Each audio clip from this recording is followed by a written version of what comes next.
Qui t'a validé? Tu dis que tu viens de la Qui t'a validé? Qui t'a validé? Qui t'a validé? Tous ces cons n'ont pas Pas de personnalité. Vous avez 20 secondes pour nous donner envie de regarder Validé. En tant que rappeur, je peux vous garantir que c'est une série qui est ultra réaliste, qui donne envie de se plonger dans le monde du rap si on ne le connaît pas, et qui donne envie d'aimer encore plus le rap si on l'aime déjà beaucoup. C'est une série qui a été faite par les gens du rap, pour les gens du rap et pour tous les autres qui ne connaissent pas le rap. Et je pense qu'on a envoyé notre meilleure cartouche. Merci. Franck, comment t'es venue l'idée d'écrire Validé? Ça faisait longtemps que c'était dans ma tête parce que le rap français et le rap en général, ça fait partie de ma vie. Et précisément, l'idée est venue quand j'étais dans les studios d'un DJ producteur qui s'appelle DJ Core, avec qui je faisais la bande originale de Pattaya. Et je me disais que cet art qu'est le rap et encore plus ce milieu qu'est le rap français méritait qu'il y ait une grande série autour de ça. Donc j'ai fait de mon mieux pour faire la première série française qui se passe dans le milieu du rap actuel. Pourquoi as-tu choisi Attic pour jouer le rôle principal? La complication, c'est comment trouver un mec qui va être très bon acteur, qui va avoir un charisme pour porter une série, une création originale Canal+, et qui en même temps va être un putain de rappeur. Allez, démonstration. Le maire est dépité, nos mères sont dégoûtées, le terre est débité, les lames aiguisées, sourire et faire le gendre idéal. C'est devenu ce moyen de se déguiser. L'amitié, la vraie, c'est quand je mange pas de feuilles sur toi. Mon quartier est malin, beaucoup de housses et très peu de stars. Et voilà pourquoi j'ai choisi. Le milieu du rap a-t-il validé le concept de la série? Totalement.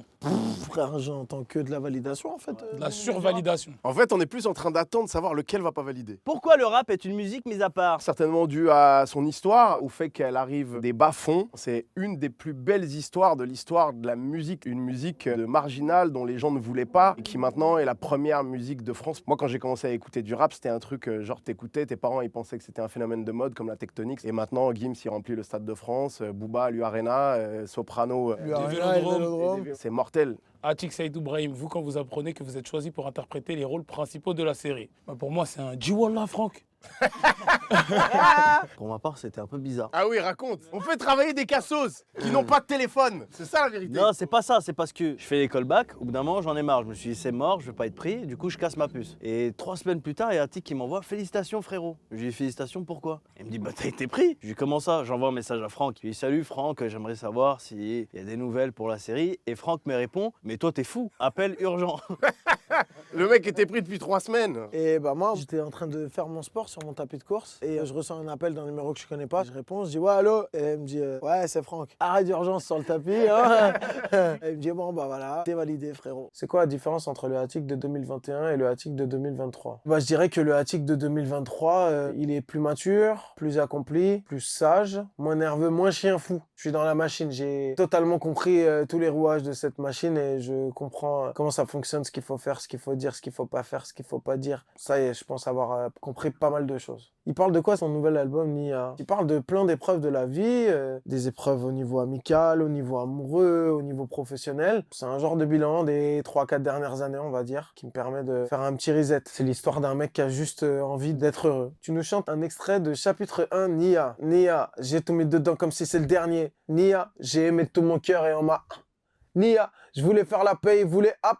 Nia, je le fais pour la mif, pas pour une meuf. Nia, tous les jours je me péta contre mon nafs. Nia, du mal à respirer mais c'est pas l'asthme.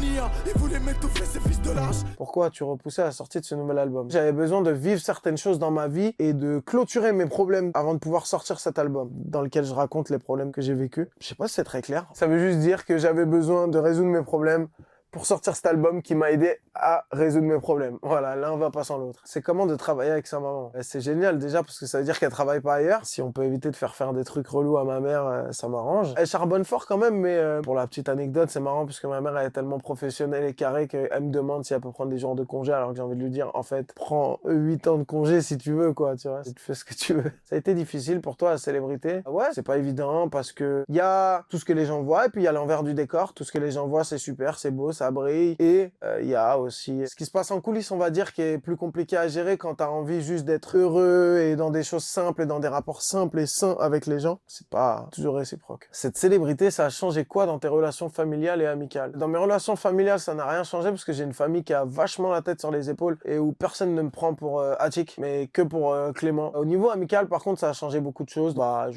j'ai fait le tri. Au fur et à mesure, on arrive comme une équipe de basket, un petit 5 majeur avec un banc. banc et la rotation du banc et du 5 majeur me suffit pour être heureux dans ma vie. J'ai pas besoin d'aller chercher des gens ailleurs dans d'autres équipes, quoi. Voilà, on va dire ça comme ça.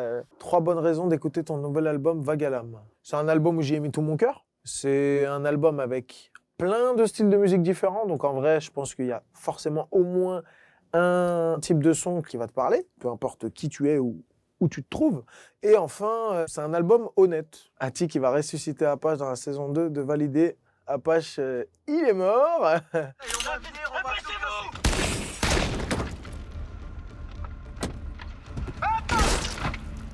Mais en vrai, Validé saison 2, ça va être super parce qu'il y a toujours certains comédiens qui restent et les comédiens qui rentrent ont énormément de talent. C'était comment le Mexique? Ça va.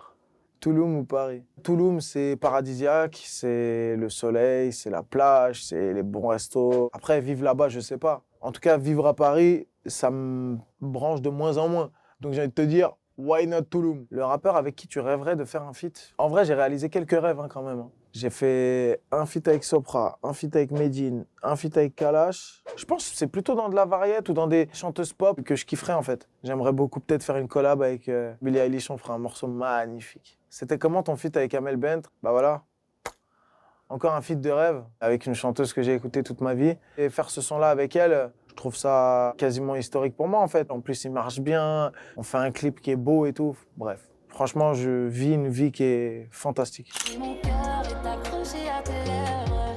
Dis-le-moi. 1, 2, 3. À quand un feat Attic Weshden? Pourquoi vous me demandez à moi, les gars? Peut-être que c'est déjà enregistré, je sais pas, voilà. Je vous laisse lui demander. Peux-tu nous parler de ton nouvel album Plus 1? C'est un album que je voulais joyeux, dansant, festif, sans aucune once de tristesse ou de mélancolie. Ça fait pas chialer les gens et ça me fait pas chialer moi parce que j'ai plus de plaisir à ça, donc voilà. Tu nous chantes un extrait de Bazar, s'il te plaît. Je sais pas si c'est le hasard qui t'a mis sur mon passage. Dans ma tête, c'est le bazar. Je sais pas si je dois me taire ou te dire que je t'aime. Je vais pas te jouer de la flûte. C'est vrai qu'avant toi, j'en ai connu plus d'une, mais t'as ce truc en plus.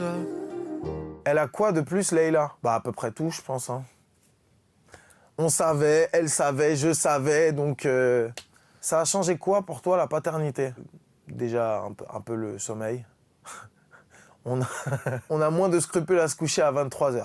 Là, 23h, c'est une bonne heure pour dormir maintenant. Avant, je me disais, non, je vais pas dormir à 23h, je suis pas un vieux, vas-y, je regarde une série, machin. Quoi, 23h maintenant? Je dors. Il est comment, Attic, en daron? Moi, j'aime bien rire avec mon fils, donc du coup, j'aime bien l'embêter, il adore quand je l'embête. Il aime bien rire, il passe sa vie à rire. Et puis protecteur, je pense, normal, comme à peu près tous les parents, j'imagine. C'est comment de produire sa femme dans la musique? C'est cool. Après, quand on est en studio et qu'on fait des morceaux ensemble, j'ai un rapport qui est pas de producteur à artiste, mais un rapport de mari à femme aussi. C'est un peu plus tendu sur certains choix de paroles, de trucs, de machins, d'explications de texte et tout. Mais je suis quand même content de ce qu'on arrive à faire et quand ça va sortir, je pense qu'il y a beaucoup de gens qui vont être très agréablement surpris. Vague à l'âme, Nia ou Plus 1? Ah, Plus 1. À 100%. Peux-tu nous parler de ton titre Bye en feat avec Vita? Déjà, quel honneur. Parce que moi, quand j'étais ado, j'ai écouté du Vita, donc forcément... me retrouver en studio avec elle pour une deuxième fois après qu'on ait fait 1, 2, 3 ensemble pour l'album d'Amel Bent. Là, je l'invite, elle me dit direct « Ah, je suis chaud de mon ref et tout, vas-y, direct, on fait ça ». Et le titre est trop bien, c'est un titre dansant, feel good, donc je suis très content et très fier de ce titre. On est bien là, c'est qu'on peut aller loin là, faire le tour de la terre, tailler sans dire bye bye bye. Tu nous en dis plus sur ta tournée? Ça se passe très bien, on a commencé en septembre. À partir de janvier, on continue jusqu'en... Je sais même pas quand ça va s'arrêter parce que chaque semaine, il m'envoie des messages en me disant on a une nouvelle ville, on a un nouveau truc et je dis bah let's go, allons-y, on va rencontrer le plus de monde possible. Donc voilà, je suis hyper content de cette tournée. En vrai, c'est toujours le bazar dans ta tête. Ouais, c'est le bazar dans ma tête, toujours. Qui t'a mis sur mon passage, dans ma tête c'est le bas. Bisous, la boîte à questions.